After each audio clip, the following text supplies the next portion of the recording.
Omukyala yaliisiza omwana wa neighbor w'empitambi tebinnaba kugwa Fifidaqueen wamma ne banne omusango guno baguyimiriddemu ogenda kubanga ate obifuna mu maaso awo Simple K ne Full Figure munnange bizzeemu nabo baagala bwenkanya Simple K afune omwana we obutambi ogenda kubanga obufuna mu maaso awo buno Kadaama eyayanjudde omwami we ate n'amala n'amuswaza oluvannyuma lw'obutaleeta kintu kyonna ku buku akatambi nako ogenda kubanga okafuna mu maaso awo omuyimbi Nalubega banage naye ayina kyagamba Shiba Kalungi wamu ne bbaawe taata Tuuso wamma nabo mbalina maaso awo mugamba mutya mwasibye mutya bantu bange kansuubire nti muli bulungi ba mikwano nga enkola yaffe mbasaba video eno mugimpere like era n'ensaba gwe wenna atanaba kusubscribinga wano ku Sylvia News Extra nti mukwano subscribinga era onyigene mu notification bell limesibwanga byonna bye mba nteekayo wano ku Sylvia News Extra nenyumira okusabira mwenna abalwadde abakosefu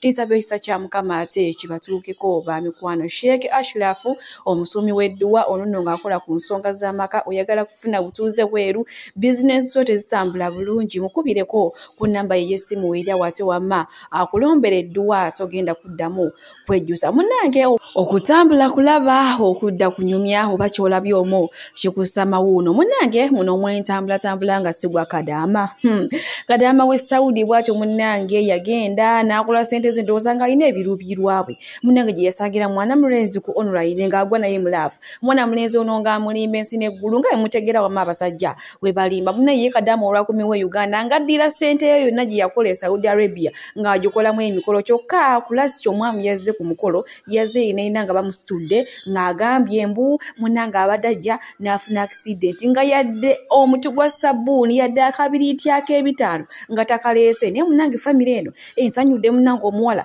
baamumuwadde naye baaba kino kitulekawa bannange mwesonyiwe laavu za online oba ekitali ekyo mugenda kugwa mu mbi mwana muwala we yeetaddemu akasente nga w'omulaba ate munnaye Gomesi yamunyumidde yenayina ate ng'alaga musanyufu bitya ati ng'alina omuhazibandi wa online naye maama ono obufumo nga tebunga bugenda kumumenya nga yagenda okubeera maama nga yagenda okubeera taata ono omusajja muyaayi kubanga yenayina yeesibiridde eplasta ebiki akatambi nkalina mu maaso awo nammwe ate mugenda kuwerabirako ekintu kyendi mu bagamba bannange abaana batugumiikirize laavu zino yes laavu nnungi naye naye nnungi ku muntu nga naye akwagala kati yuuno amufunidde online atandise kwesiba bintu ntumbu agudde ku accident yadde n'akabiriiti mu maka g'abazadde be takaleese kati ono olowooza waliwo ekiddako era omuwala obufumbo bugenda kumumenya sina kindi n'okuddayo ku kyeyayinza okuddayo ng'oyerabira akatambi kano ate tweyongereyo bannange omuwala musanyufu biteyalaga tebimuliiko oba omusajja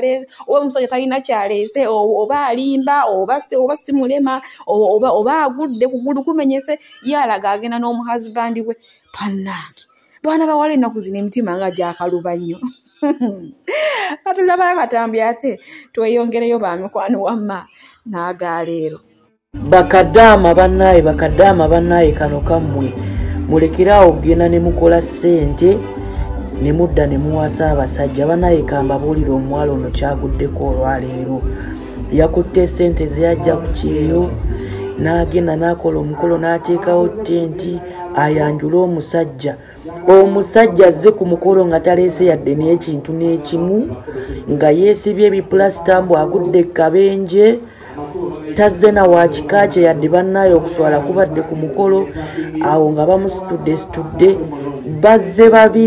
bazze babiri mu mmotoka bannaye tunuulira omukolo nga bw'ogulaba omukolo ogunyumye abantu abanaddiini abatudde abayisiraamu omuwala yataddemu ssente tenti abantu balidde omuko taleese yadde akakiro ka sukaali ak'N1,000 n'abategeeza nga we yagudde kabenje kwe kumubuuza nti bannaye wagudde kabenje ne sukali gwe wabadde oleeta naye yoyo nno munnange omwami wa Kadaama omanyi okujja ku buko nga yadde ne koota ya sukaali tagireese mbwafunye akabenje mu kkubo ekyebuuzibwa yafunye akabenje mu kkubo ebintu byabadde aguze byonna byasaanyeewo bazze mu mmotoka abantu babiri omwami abadde amuvuga naye ne bajja ne bakobawo ekiboozi naye munnange famire eno nagisanyukidde ndowooza nawe muwala waabwe babadde balinga abamukoowa omusajja bamubadde munange genda na muntu wo owa online kino no bannange bana battu bawala bannange togwa mulaavu n'omuntu gw'otamanyi n'otuka ku sayino eryekolera n'emikola kyokka ate mu kiseera kyekimu najja n'akuswaza mbakaddebo munnange nkuwolekereza ate ewa Shiba Kalungi ono n'otumanyi bulungi nnyo abadde ayinayo show e Canada bannange show yabadde successful googe mazima munaye kananyabo abantu bamulaze omukwano ze mbadde manyi bannange takyasobola nakwenyenya naye maama omwana yandaze ekipawo ono Shiba, thank you for being persistent. We love you, we love you, we love you, I love you, I love you, I love you.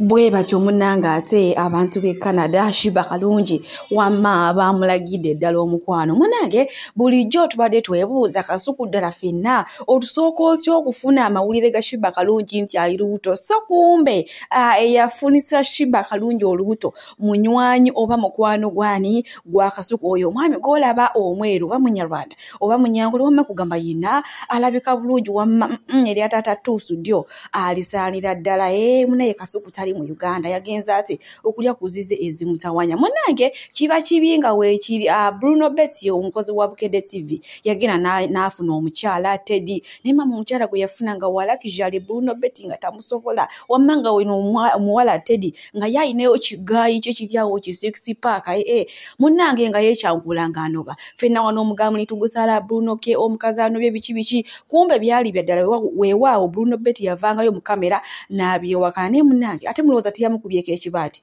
yoyo n'omwana muwala gw'olaba eyazze mu kifo kya Teddy Teddy owala kijale Bruno Betty yamukubyeko omwana muwala oyo gw'olaba kale awo nno we tuli enku kazenkano wadde bagamba ebisika ebyenkanakana tebyaka kala tobolita muliiko ye Bruno Betty yali badde abeera waawo ate n'abantu banyiize embwa yangu y'okufuna omukyala bannange mutuleke emwate nammwe wamma kale bwe tweyongerayo ewa Lydia Jasmine munnange abantu bagambye mbw ate Lydia Jasmine ennaku zino naye alimba ageze nnyo mbu ye n'ebbeere simanyi ekifuba biki mbwalinga yazaalako baddiyo ekituufu mwagala ki abe kukoga wano nga mutabuka Wininwaji yali munene n'akogga mbw ate munnange yakutte mu kaveera oyo alabika yafunye obulwadde biki kati omuntu muleke abeere kyayagala kyovola Wininwaji ye yabagambye temugenda musobola akyuka so Lydia Jasmine bannange mumwesonyiwe kiwola kinyirira n'ekirala kirinamukko kasente kati kiba kirina okushana no babbe eri gwaligwe eriye ensi lyammwe naye nga we tuli munnange ensonga za Hajati Zula ne Haji Ali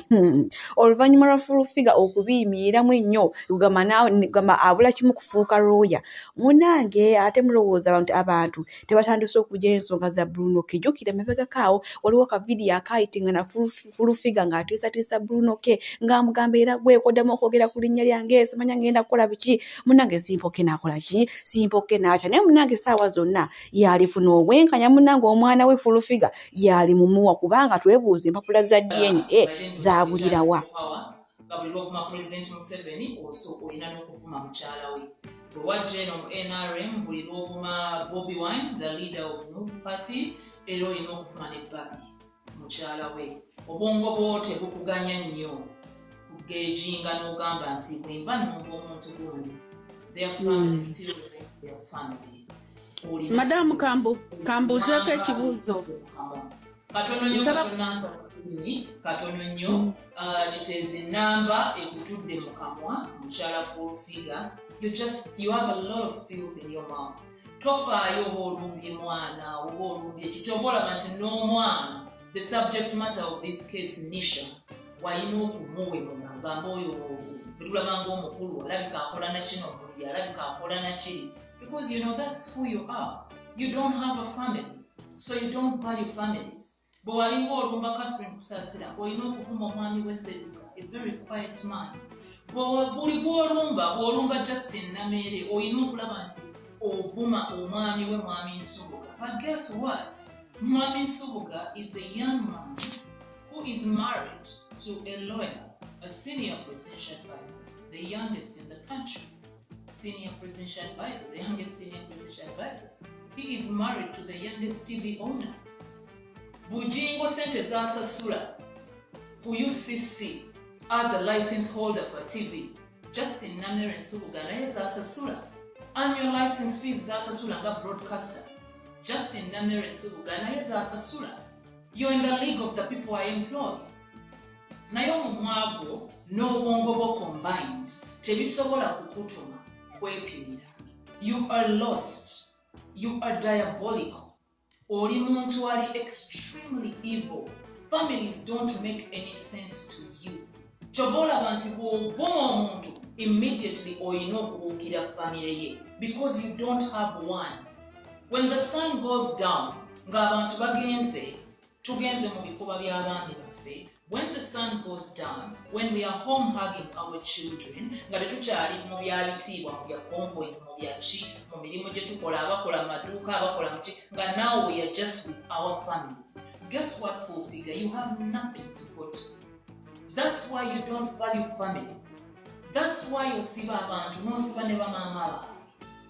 You have no soul left in you.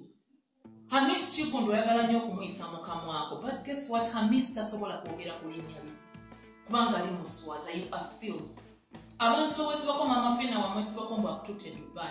She was also in Dubai at that time, but she didn't appear anywhere with you. Kubanga omuswaza. Abantu abo, Hamis akugulira emmere. Haja Miss Chigundu akugulira emmere full figure so that tomuvuma. Tebakuwa because they expect any value from you. They don't expect any value from you. Bakuwa oleme kukuvuma. They give you shut up food. They give you shut up pocket change. They give you shut up favors. Embeera munange bwetu bweri ku side ya full figure. Yes, wabanga ayagala obwerufu ne simpoke naye amuwa omwana wate ssebo nno simpoke wayogera naye nga amutiisa gwe tuddamu kwogera ku linnya lyange tuddamu kukola ki. Simpoke yaŋŋamba nti ekyamazima full figure yamwebakako era mu kumwebakako n'ajjamu olubuto ne maama lakuba bambi omwavu tasinga musango naye nga amazima gajja kuvaayo Mukama talya nguzi Mukama talekeera bantu be munnaye simpoke yonna gy'oli.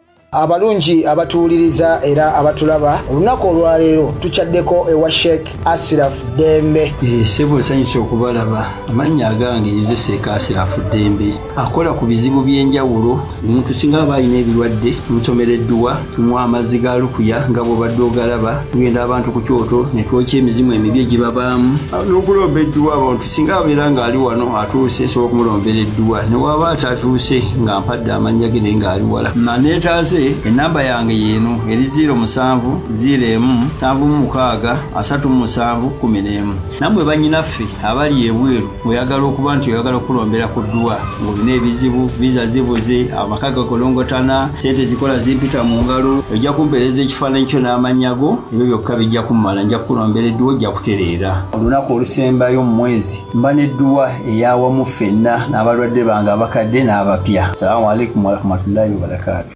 Bwe tweyongerayo ku nsonga z'omukyala eyalabikidde mu katambi ng'aliisa omwana empitambi kw'otadde n'okumukunamira teyakumyoka empitambi olwamaze ogimuliisa n'agimusaaba yina omubiri. Kati nno kino n'okijjeyo omuyimbi Kyasina Lubega agambye nti ono omukyala tekyetaagisa na kuddaawo mbu ate bamuteeke mu kamera bamubuuze yeewozeeko wabula ye yeetaagisa kusiba mayisa n'abakyala abalala abali eyo abakyalina enkola ng'eno naye munnange ate ono yeyalibadde ekyokulabira kugenda kubanga mubatu sako maaso wano ate tukomekereze n'omukyala Fifidaqueen. Okoze yako omwaka polisi kuluno polisi oshambada eshakuna eshasu webale nnyo polisi okunoonya omukazi eyapamye omwana mutwe. Omukazi Mukama Katonda wange bagamba Bayibuli egamba nti tosaliranga munno musango naye guno ngusaze bannange kino sikiribaawo omuntu wadde mbwongo bwange wadde kingusaze. Oyo omukazi yeetaaga omukazi oyo baneze nawadde manyi sina munnayuganda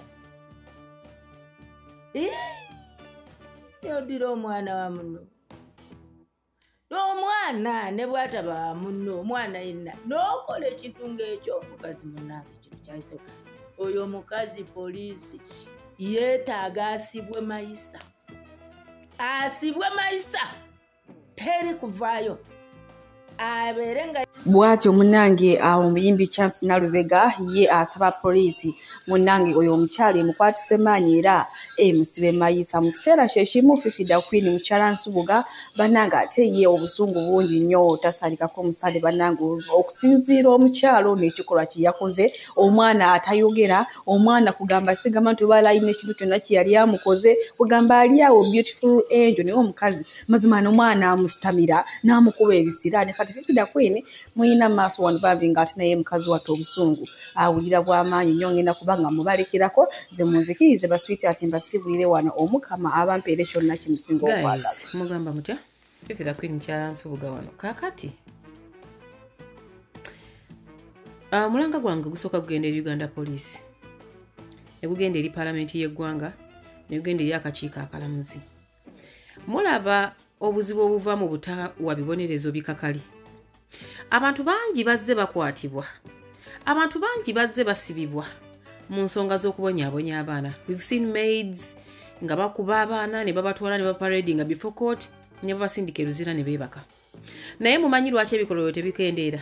Tewali mateeka gabanyiga. Bannange muleeta amateeka amakakali. Kati bw'otunuulira kino kisitaani ky'omukazi ekye-recordings kubanga I don't think nti omuntu omulamu yali recordings omuntu oyo n'atamubakuba kumutta. Naye recordinga naye postinga. Ng'akola kye yabadde akola omwana w'abandi. Bagenda mulabye abasirikale bamukute tweyanziza. Naye nga yenna bamuweeweeta buweeweesi si eweekizigo mubadde mumukuba kuba agenda okutuuka we mumutwala nga wakala nnya. Okitegeera. Bwe mutaakolenga bintu bikakali bintu bitiisa omanyi lwaki mu bawalabu emisango egimu abantu batujjizza. Olinagamba tokola nsobi kuyingiza njaga mu bawalabu balina amateeka amakakali. Balina ebibonerezo ebikakali. Naye ffe wane wakati tulina bibonerezo bikakali bannange mubireete. Because some people are only going to learn a hard way. Kwaba otunuulira ogukazi guno kye gwakoze bakazi bannange bannakazadde b'eggwanga bannange newankubadde ki ono omukazi tasaana kuba na bulamu. Ono omukazi yabadde yeetaaga kusaavinga nga kyakulabirako. Bwebanga kkooti y'amagye yatuula n'esalira ow'amagye gwe yasalidde okumutta oluvannyuma lw'okutta abantu ono omukazi kye yakoze yabadde yeetaaga naye kalabba. So that abakazi abalala bayigirako bataata abasigaza abaana baabwe ne batafaayo nabo bayigireko. Nabo bayigireko naye bamuweeweese yenna bamutwala mu kkomera agenda kulya emmere y'abasibe ekinene nnyo kyagenda okukola kulima yeebakenga. Ono omukazi tasaana kulaba mirembe nga n'emagombe gye bamutwala teyeetaaga kubaayo mirembe. Yeetaaga kuziika ku misumaali afe n'obulumi obungi. Muntu kyakola ekyo ekintu eky'obutemu kye wakoze. Muntu kyakola ekyo. Olaba nga bwe tusaba justice y'omwana yakwatiddwa twetaaga justice y'omwana ono kubanga ne kino kye yakoze ono omukazi kya butujju kya butemu. Nakola video ebbanga eriyise ne bagamba bannange buli muntu aleero omwana we. Ne bagamba Fifi wa mutima mubi, Fifi ayina empisa embi, tayagala baana b'abandi. Tunuulira ekintu ekiyina omwana wa munno. Tunuulira kyakoze omwana wa munno. N'ofuna amaanyi ageeyambulako engoye zo n'akagoye akasembayo. N'okola kye wakoze n'owo omwana wa munno. Oh God. Batuuze bannaffe ababeera mu bitundu gye tutabeera. Gavumenti yaffe njagala bategeeza eri bize. Ate teyina bibonerezo bikakali eri bantu bano mutandika okutuulanga musalira abantu bano mu kitundu gy'ova ogambe ffe wetukukwatira ng'otulugunya omwana nawe tukimalirawo mu kitundu. Because government eri bize. Okitegeera bwe muyita poliisi ebaleeta ebakuuma temubakuba nako ebongera bukuumi ku bikyamu bye bakola. Ono omukazi yeetaaga kukola nga kyakulabirako eri abakazi abalala eri abawala abalala eri abasajja abalala nga tunnabonyaabonya mwana. Buli wootulugunya omwana oba otta generations eziddako. We are complaining about the bitter generation gye mwogerako wano naye nga generation eno yakuliyetingibwa baabazaala. Babakwata ababazaala bababibaseeko babazaddemu abaana government tebafuddeeko basomye abasomye tebalina mirimu like tuli awo tetulina ayamba. People turned to be bitter kubanga tebalina kyakukolawo tebalina kyakusalawo. Buli muntu we yalibonyabonyezza omwana yalibadde akolebwako. You come out and say abanange Fifi ali bitter, Fifi ali bitter. This is what the generation eyanzala kye yakuriyetinga. This is what the generation eyanzala kye ya presenting irensi. Let them enjoy the monster I became. Because this is what they created. Kati ono omukazi kyakola ono omwana omuto obwongo buli tortured agenda kulanga mu kaawu. Generation ye kyekino kye creatinze kigenda okweyongerayo mu maaso.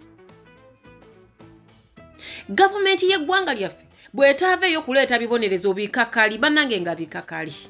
Nti Fifi nja kulabirako banze nsaavinga ekyokulabirako. Fifi yakutte omwana w'abandi nti ye. Fifi yatulugunyiza omwana mbuba wamujja bwa wa muganda we nti ye. Fifi gamulye. Ng'ensi eraba tebiriiko nakuddawo simaya mu bakweke feesi mukwekanga zaaki. Muleke tubalabe tubaboole. Kitegeera. Kino ekikazi ekintu kye kyakoze kibi nnyo emirundi 10. Oyo omukazi yeetaga kuwozesa gwa butujju oba gwa mada. Attempt mada kuba mwajja gamba omuntu wali mulamu. Bamuteekako gwa attempt mada. Agenda woleze mu kkooti ennene. Banange mubawe ebibonereza ebikakali. Mutudde mu parliament mu abantu basindika mu parliament. Bino ebintu mubibuusa amaaso naye enkya togenda kuba mu parliament. Kigenda kutuuka ku muntu wo nga tolina nabwo omuyambira. So bwe munaalekanga amateeka gano mugatereezezza ne bw'oliba ovuddewo abantu bajja kuyambibwa. Gwe ngamba otya nti ono omukazi atwalibwa mu kkomera eri abantu abaakola obuntu obutono. Bamutwalirayo ki? Ono yeetaaga kufa kuva mu nsi. Ono yeetaaga kusavinga nga example. Things we should not do nga bamenya ojjukira omukyala yakola kino. Ojjukira omukyala yakola kiri. Bwe mutaazuukuke kulaba nga mutaasa abaana b'eggwanga generation gye mu creating nfu. Ever since this rape and defilement case came up, abantu bawandiise stories abo abakwatibwa. Abantu boogedde nti bannange baatukwatakwata dda, bakitaffe, baganda baffe, bakojja, ba anko, abasomesa, bannange. That's why people are bitter. Owuliriza obulumi bw'omuntu n'ogamba bannange enfudde. Nti abantu bakwatidde ddala ebintu webiti ebiri serious. Kati ne kino kibonyaabonya baana kino. Buli we banaakwatanga bakwata omukozi oli yakuba omwana eyakola amawulire ennyo. Ne bagamba bamusalidde emyaka. Ekyo tekimala. Ekyo tekimala tekigenda ku stopping abantu bano kubanga gye mumutwala alya n'anywa. Wadde bagamba omufu tayiga. Kale katuweweerengako ng'omuntu oyo avuddewo. Oba si kyekyo mubamenyengako amagulu bagambe nti nno nga bwe bagamba nsima yangambe mu nsi ezimu omukono bagutwala. Naffe tugambe wabadde obonyaabonya mwana nti omukono guveeko. Kati tulaba anaddamu okikola ng'ategedde nti waliwo ekibonereza ekikakali. But simply because when these people are brought to law, ne bawozaawozaamu, ne babasabira besima bail oba bondi ne bafuluma, ne beddira eka. Ne bafuuka bakabejjanga ne ku byalo tebagambwako. Okola otya kino ekikolwa eri omwana wa munno. Bakazi mmwe agatima agabi mwagajjawo era mugatwala wa. Bakazi mmwe bino ebintu bye mukola mukimanyi nti olunaku lugenda kukya mubisasulire oba abaana bammwe basaalumanya basasulire kasasiro ono gwe mukola. Omusajja mugambe nti sigenda kusobola kulera mwana wa mukazi nga nnyina gyali. Naawe omusajja ogamba omanyi omukazi ono mwagala kuba ebintu bya laavu biri fane. Tebabiwabula tebabibuulirira nti mukazi wange mwagala omwana ono kamuwe kale maama wange oba kamuwe mukyala wange eyamuzaala gyali eyali mukyala wange omwana w'ensasulenga fees asome. Naye mulemerako ne musigaza abaana b'abakazi ne mwagala okusanyusa abasajja mbu mwagala abaana kyokka omusajja olufuluma ennyumba n'agenda ayiye 10 nodda ku mwana n'otulugunya. Lwaki tewali open kuva mu ntandikwa n'ogamba nti bannange nsijja kulera mwana kulw'ensonga ABCD. Ono mwana obonyaabonya waaki ye yeetuma yeezaale ye yamanya nti agenda kuzaalibwa wakati w'obuvuyo buno. Muleka agende ewaabwe oba mu basenga be okitegeera. Ne bakibuuza nga kisimba amannyo mbu siina kibi kyenjagaliza mwana ali awo n'omusirikale abuuza n'otakuba ku kintu kino. Wali mukubye ne twekalakasa nga bakusibyeko omusango ntuga bannange kyabadde kyetaagisa. Mulekeraawo okuliisa ebijanjaala empiso. Mulekeraawo okwasa bano abantu abakola emisango gino bannange ekisa. Mwongera kukulembeza kuongeza nnamba y'abantu babikola. bwe mutakyusemu mugenda kuleeta abantu okutandika okucarrying out mob justice simply because bawulira they are not being helped. Kati ali eri yeebase omwana wa munno wamulekedde galwadde ki? Wamulekedde galwadde ki bannanga abakazi kiki? Lwaki abakazi muyina emitima emivundu? Ng'ate mwe mumanyi bulungi omwana bw'aluma. Bakazi mwe mukyuse mbi mukola. Gavumenti funa amateeka amakakali. Fifidaqueen mukyala Nsubuga ebyange embyogedde muligamba yayogerako omukazi oyo. Nze musawo Namaganda Sylvia era nga ndi musawo omutendeke ate era nga nkola n'ekitongole kibayita Bright Future Superior Unique Manufacturers ebirungi kikola eddagala erya habo nga lirya 100% natural. Alina osteoporosis, alina rheumatoid arthritis, alina ebirwadde biri mutawaana bya joints, omugongo, afunye accident, bannange byose byenjawulo. Kadi okitegeeza omutima fasitula kitegeeza era olina omuntu takyajjukira ebijjavudde oluusi yeerabirayo, alina alzheimer's, memory loss, olina omwana takola bulungi mu kilaasi, bannange omuliza akyankalana eddagala likola bulungi ku baana. Tulina mu katinga kano tubayita prostate relax.